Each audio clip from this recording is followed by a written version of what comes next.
Hi everyone. So we've been talking a bit about how we get our news, especially with social media playing such a big role today. We are going to zoom in on a really important reading skill now, identifying author's bias. Now what does bias mean? Well, it's when a writer or a news source or even a data source shows preference for one side of an issue or presents information in a way that is not completely neutral.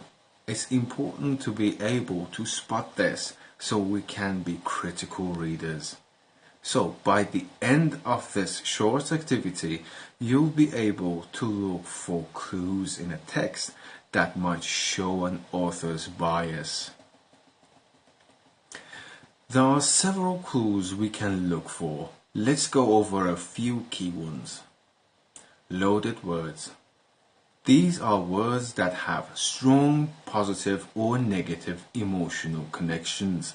For example, if an article calls a new policy disastrous, that's a pretty strong negative word. And if it calls it groundbreaking, that's a very positive one. These words try to influence how you feel. Let's think of an example. If an article said, "The heroic firefighter saved the kitten," heroic is a loaded word, showing a positive bias towards the firefighter, which is probably fair in this case, but if it said the reckless plan was proposed, the reckless shows a negative bias.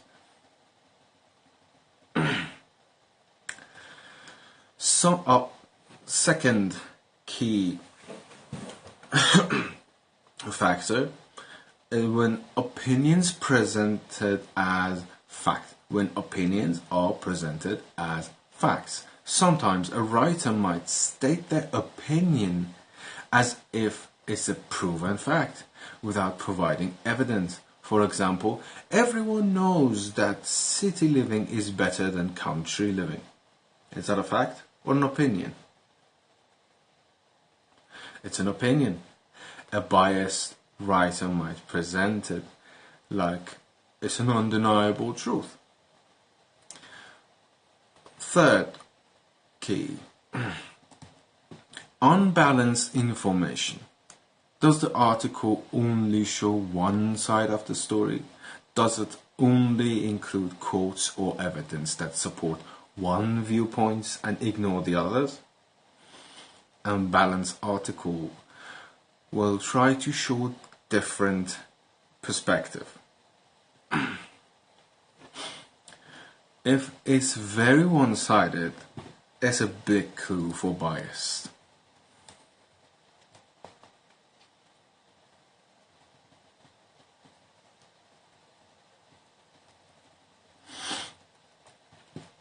Okay, let's look at a very short example together. Imagine we read this headline and the first sentence from a news report about new local park. Community static as wonderful new park finally opens. The much needed green space which local hero Councillor Smith fought tirelessly for is a fantastic addition to our town. Now let's look for clues. First, loaded word. Do we see any? Yes. Static. Wonderful. Finally. Much needed. Hero. Tirelessly. Fantastic. Wow. There's a lot of it. This makes us feel very good about the park and Councillor Smith. What about opinions as facts? A fantastic addition to our town. While many might agree, fantastic is an opinion word. And unbalanced information? From this short snippet, it seems very focused on the positive. We don't hear about any potential downsides or anyone who might have opposed the park and why they would do it, or the costs of it. It only mentions Councillor Smith as a hero. So would you say this little snippet shows some bias? Yeah, it definitely shows a strong positive bias towards the park and Councillor Smith. So, when you're reading, especially news articles, keep an eye out for these clues. Loaded words, opinions presented as facts, and unbalanced information. Does that make sense? Can you see how looking for these things can help you understand the writer's perspective a bit better? Great.